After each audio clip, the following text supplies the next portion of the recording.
আজকে শেয়ার করব ভীষণ হেলদি এবং টেস্টি একটি রেসিপি, যেটা গুজরাটের ফেমাস স্ট্রিট ফুড খামান ধোকলা।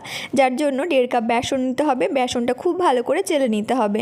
চেলে নেওয়া হয়ে গেলে একটা পাত্রে 1 কাপ জলের মধ্যে 1/2 কাপ জল দিয়ে তার মধ্যে 3 টেবিল স্পুন চিনি, 1 টিস্পুন লেবুর রস দিয়ে খুব ভালো করে মিশিয়ে নিয়ে চেলে রাখা বেসন অল্প অল্প দিয়ে বাকি যে জলটুকু 1/2 কাপ রেখেছিলাম সেই জলটুকু দিয়ে খুব স্মুথ একটা পেস্ট বানিয়ে নিতে হবে। 7 থেকে 8 মিনিট এটাকে ভালো করে ফেটিয়ে নিয়ে রেস্টে রেখে দিতে হবে 10 মিনিটের জন্য।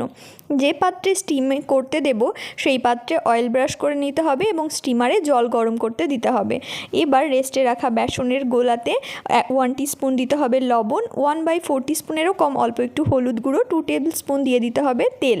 খুব ভালো করে মিশিয়ে 3/4 টিস্পুন বেকিং সোডা দিয়ে জল দিয়ে আবারও ভালো করে মিশিয়ে স্টিমারে স্টিম করতে দিতে হবে।